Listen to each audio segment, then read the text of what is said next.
largo de los siglos, la devoción y la fe ha sido refugio y motivo de tranquilidad y esperanza para muchos seres humanos. Se manifiesta por encima de la necesidad de poseer evidencias que demuestren la verdad de aquello en lo que se cree. Se fusiona con los valores, la cultura, la antropología y la historia de los pueblos, además del sentido espiritual. Sin embargo, con el fenómeno de las apariciones de la Virgen María, se vislumbra una sutil evidencia de la existencia de lo divino. He aquí los más relevantes paradigmas de apariciones de la Virgen María en el departamento de Boyacá y su trascendencia desde la época de la colonia hasta lo contemporáneo.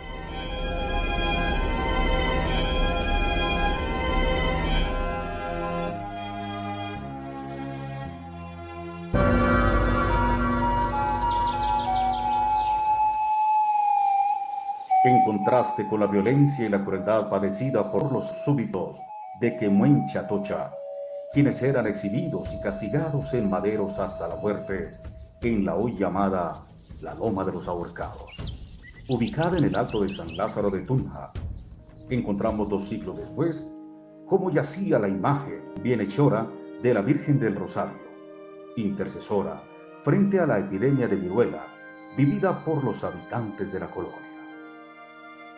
Su origen se remonta a tiempo atrás, cuando Fray Andrés Araque, misionero español, ve la necesidad de dotar la capilla con un cuadro de la Virgen del Rosario, y acude entonces a un pintor también español llamado Alonso de Narváez, quien vivía en la ciudad de Tunja, en Boyacá, para encargarle la imagen de la Virgen del Rosario, la cual fue exhibida en la iglesia de San Lázaro. Junto a la Virgen se retrató a San Antonio de Padua, fraile franciscano, y al apóstol San Andrés. La pintura, realizada sobre una manta de algodón indígena, cuenta con dimensiones de 111 centímetros de alto y 125 centímetros de ancho. Para 1562, la obra ya figuraba en la capilla de Santa Ana y perduró allí por más de una década hasta deteriorarse y quedar prácticamente difusa, luego de haber soportado años de humedad debido al desgaste de la capilla causado por factores ambientales que terminaron por estropear su techo pajizo, provocando un gran daño en la imagen. Incluso, debido a las deplorables condiciones en que terminó, el lienzo fue usado para secar maíz. En 1586, la pintura quedó en manos de una mujer devota de la Virgen María, llamada María Ramos, quien frecuentemente asistía a la capilla para intentar recuperar lo que había quedado de la obra, mientras rezaba rogándole a la Virgen que se presentara de alguna forma, siendo el día 26 de diciembre de ese mismo año, cuando, luego de haber rezado en la capilla, María Ramos se entera por una indígena de la milagrosa y maravillosa restauración de la pintura, la cual le permitió recuperar su brillo y sus colores. A partir de este suceso, la devoción hacia la advocación conocida como Nuestra Señora del Rosario de Chiquinquirá se incrementó, conservándose hasta el día de hoy.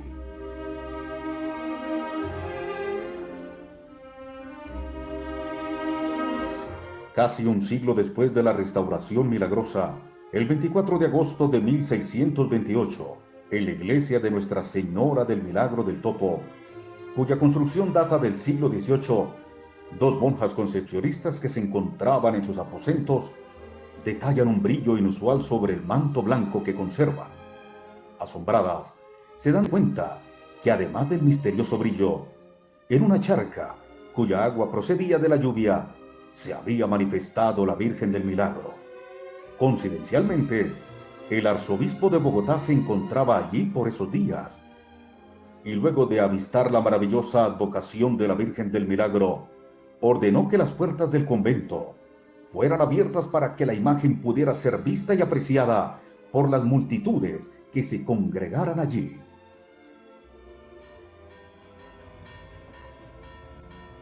Dos siglos más tarde, en 1823, vivía como mayordomo de fábrica don Andrés Mora, a quien se le encargó la misión de buscar la imagen de la Virgen del Amparo para exaltar en el templo como patrona de Chinavita.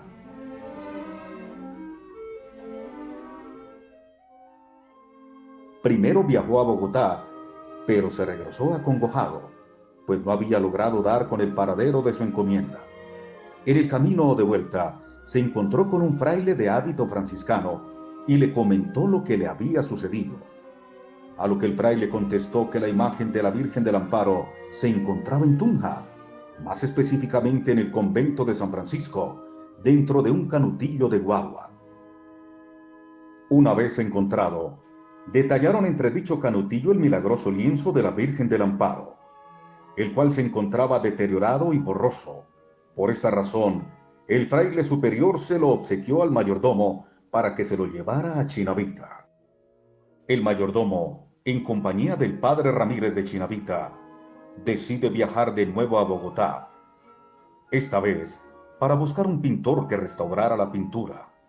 Pero asombrosamente, el 1 de enero de 1824, la pintura apareció restaurada en la iglesia de Chinavita, sin que el pintor hubiera comenzado su trabajo.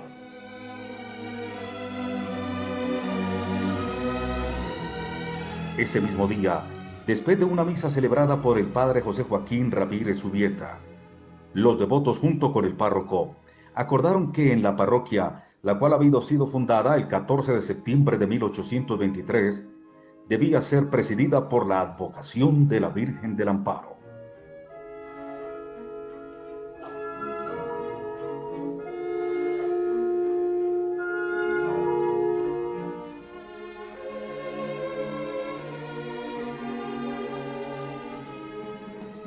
Por otra parte, en la época precolombina habitaban en Huicán los indígenas huicanes, los cuales se encontraban emparentados con los Uba y Tunebos, y cuyo líder era conocido como el cacique Guaycaní. El territorio de Huicán fue conquistado por el colonialista Hernán Pérez de Quesada, quien arribó con su ejército en busca de oro. Por temor a los españoles, los nativos se desplazaron detrás de la Sierra Nevada para resguardarse de ellos.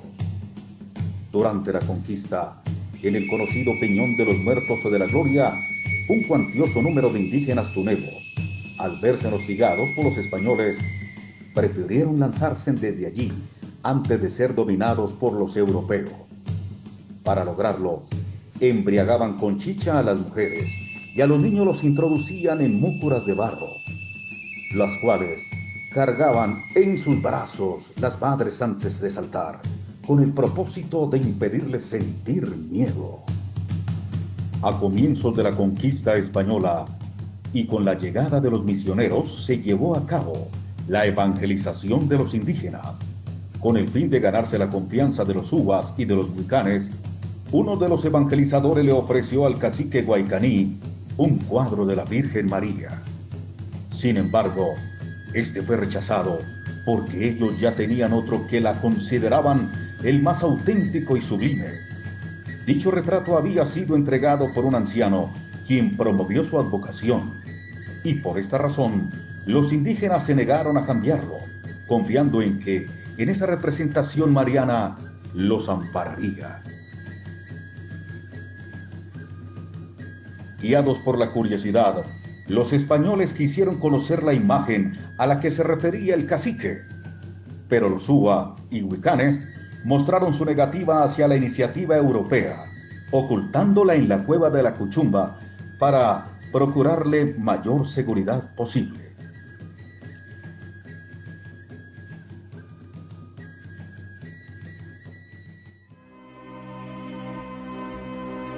A la Virgen se le rinde culto de hiperdulía o veneración, porque se reconoce la excelencia de la figura maternal, espiritual, y se invoca como intercesora en la tierra.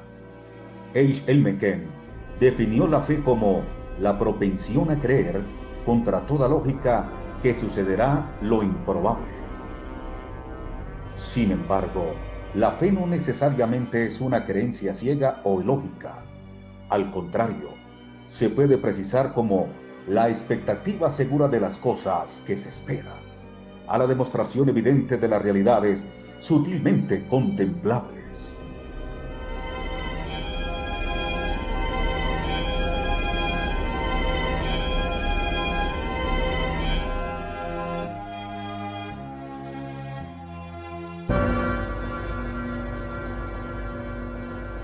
corazón de amor, manto de protección, oraciones elevadas con pasión, plegarias levantadas en busca de misericordia, advocaciones celestiales que marcan la historia.